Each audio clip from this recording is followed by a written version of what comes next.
Wait, what? I thought there was 3. Is it just 2? What the fuck? I thought for sure it was 3.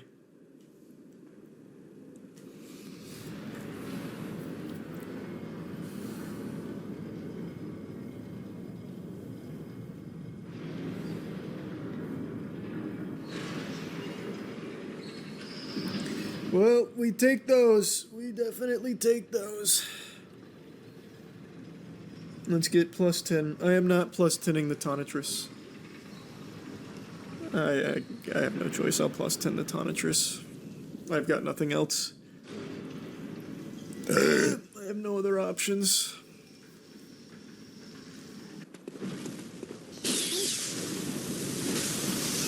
Of course my weapon's at risk. I forgot I used it for more than 3 seconds.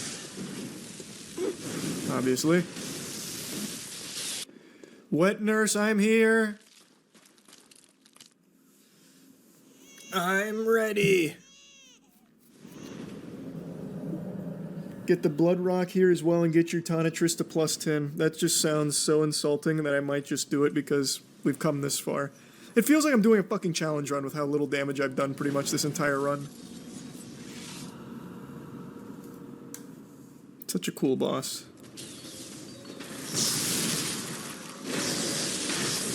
Wow. Wait, she's weak to electricity, isn't she?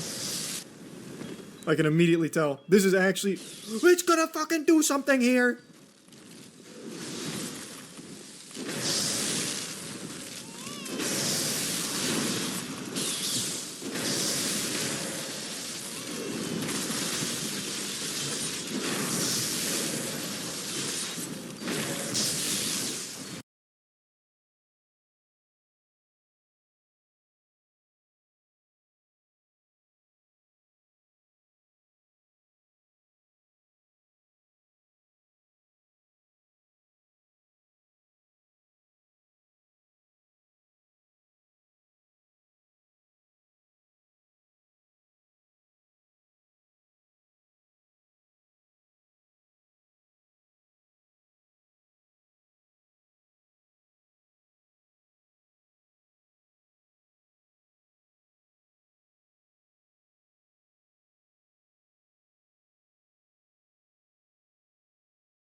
What's this?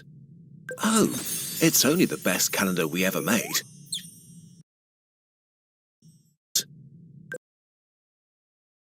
Vaping is kind of amazing. Finally, a less bad alternative to smoking. It delivers one of the most popular drugs in the world, nicotine.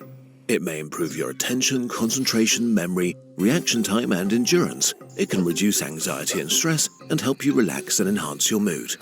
Nicotine also suppresses hunger, making it easier to maintain or lose weight. And it's simply fun to put a thing in your mouth and get a little kick. Compared to other stimulants, nicotine's effect doesn't come at the same high price for our bodies. It's also crystal clear that vaping is way less harmful than smoking. Smoking delivers, well, hot smoke and extremely toxic particles directly into your lungs, causing serious damage all over your body right away. But we'll purely focus on nicotine vapes in this video. Okay, sure, nicotine is one of the most addictive substances we know, but vaping on its own seems kind of okay. So, is it really that bad if you do it?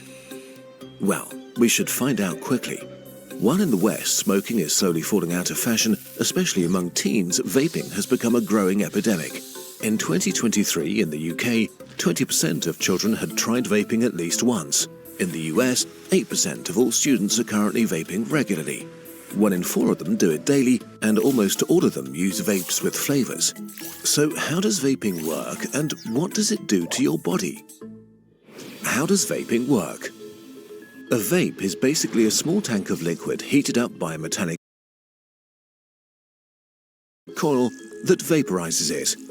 The major ingredient in most vape juice is propylene glycol and glycerol, the main chemicals in smoke machines, which are also used in countless chemical processes. From food like candy and baking mixes to cosmetics, paints or plastics. Then there are the nicotine salts containing the magic and dozens of different flavor molecules. When you pull on a vape, the metal coil heats up and turns the liquid into the vapor you inhale. Vapor sounds kind of nice, harmless and pleasant, but vapes don't produce actual vapor, but a heated mist of aerosol, a warm, sticky substance made out of large molecules and microscopic particles mixed with air. The best thing to compare it to is inhaling warm body spray. When you take a hit, billions of aerosol particles cover your mouth and tongue, making you taste pleasant stuff and enter into your lungs. They reach your alveoli, little air sacs where the breathing happens. Here, the nicotine passes into your bloodstream and is transported into your brain to cause all the pleasant effects. And here, the complications begin. What's actually in your vape? The scary answer is that we don't really know. Studies found that vape liquids can be thousands of variations. When you take a hit, billions of aerosol particles cover your mouth and tongue, making you taste pleasant stuff and enter into your lungs. They reach your alveoli, little air sacs where the breathing happens. Here, the nicotine passes into your bloodstream and is transported into your brain to cause all the pleasant effects. And here, the complications begin. What's actually in your vape? The scary answer is that we don't really know. Studies found that vape liquids can be thousands of very different mixes of many dozens of substances. The majority were not even mentioned on the label. This seems almost unbelievable, but the vaping industry is much less regulated than you'd think. We know that many official substances in vapes are technically safe. Kinda. They're used in cosmetics, medicine, or food and have been extensively tested. Most are safe to eat or put on your skin. But that's not the same as breathing them in. Cinnamaldehyde found in cinnamon oil kills cells and causes genetic damage when inhaled. Benzaldehyde found in almonds or apples has a fruity taste and is common in cherry, berry, chocolate or mint-flavored vapes. As a gas, it irritates the respiratory tract. What's worse is that we don't know what many substances in vape juice do if heated up. The longer you inhale and the hotter the core gets, the more chemicals in the juice change. Molecules merge or break down, creating new compounds with unknown consequences. When propylene glycol and glycerol are heated too much, they decompose and turn into harmful molecules. This can happen when the liquid runs out or the core gets too hot. You'll probably notice this because your vape will taste weird or burnt. If this happens, you should stop right away. And it gets worse. When the metal core is heated up, it releases metal particles. Studies found aluminium, boron, calcium, iron, copper, magnesium, zinc, lead, chromium, nickel and manganese in the vapor, all of which vary from really bad news to straight up toxic and can cause lung irritation, chronic bronchitis and shortness of breath in the short term. Nickel can also cause cancer when breathed in.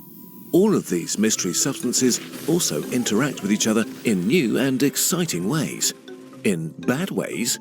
We don't know yet. What do we know about the health effects of vaping?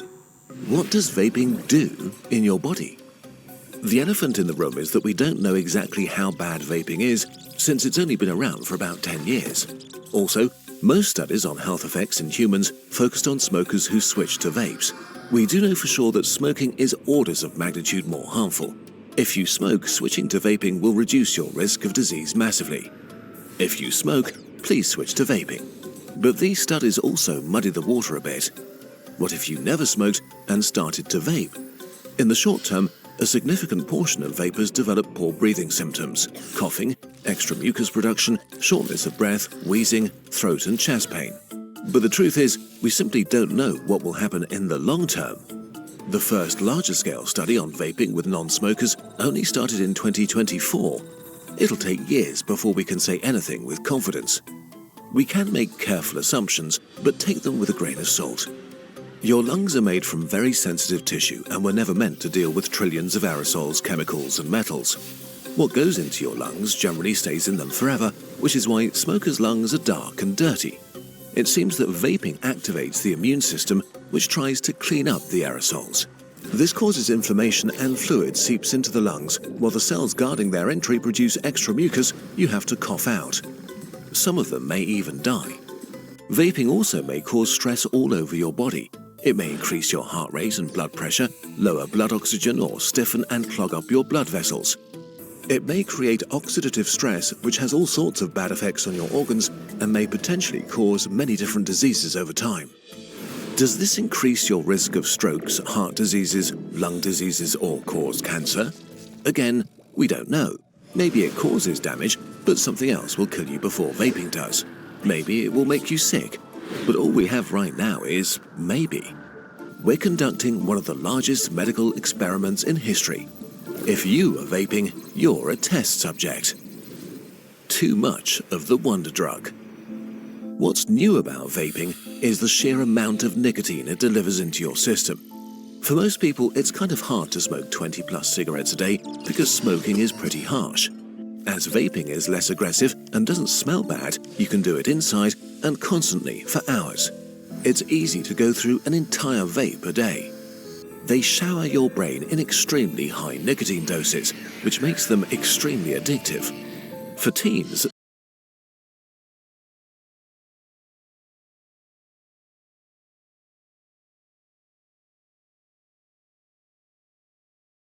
this may be very bad. During your teenage years, your brain is developing and your nicotine receptors are especially active. They're directly linked with your reward system and thus how you feel about yourself and your life. Nicotine may change brain development by overstimulating the nicotine receptors. Again, the science is pretty annoying here with loads of caveats. Nicotine in teens has been linked to cognitive deficits, hyperactivity, reduced impulse control, deficits in attention and cognition, and mood disorders. But there's a chicken and egg problem. Did nicotine cause this, or are people with a tendency for emotional dysregulation just more likely to use it? There have been studies that suggest nicotine is a gateway drug, making it more likely to develop other addictions. But this has been largely rejected. Instead, it seems people who are generally more likely to take risks tend to do more risky things. They're more likely to get addicted to smoking, alcohol or cannabis, hard drugs or gambling. This doesn't make vaping any less addictive, it just means that it's probably not the cause of other addictions. Where the science is pretty solid is that most people have a bad time when quitting nicotine. Nicotine is one of the most addictive substances we know and comes with a wide range of really unpleasant physical withdrawal symptoms. You can be on edge and experience intense craving for nicotine, unpleasant mood swings and anxiety. You can have difficulty sleeping, fatigue and headaches, and trouble concentrating. It can be harder to experience joy and to deal with stress, and it can make depression worse. Without nicotine, your suppressed appetite comes back, and since some people compensate by eating more, they put on weight. All of this makes quitting nicotine extremely hard. On top comes psychological addiction that can be intense since vaping is extremely habit-forming. The good news is that these symptoms are entirely reversible. It takes about 72 hours for the nicotine to leave your body, and the worst withdrawal symptoms fade out or stop entirely in a few weeks. Conclusion. The problem with vaping is that it's too good. It tastes great, it's pleasant and stimulating, but it also supercharges nicotine and makes it even more addictive. Every smoker who switches from cigarettes to vapes is a win for global health. But this is where the benefits end. Vaping has already hooked a significant portion of the younger generations to nicotine, and that's really bad news. It's kind of unfair to expect young people to resist vaping by providing information about how bad it is or might be. Scaring people straight is a bad strategy. If you're addicted to nicotine, you use it to fight stress. And if you stress someone out by telling them that the thing they use to fight stress is bad, they do the thing to fight the stress you're causing them. Basically, humans developed a new way to make one of the most addictive substances that was on the decline attractive to millions of teens by making it taste like bubblegum. Vaping is still very new, and we still have a chance to curb this new global addiction before it gets out of control.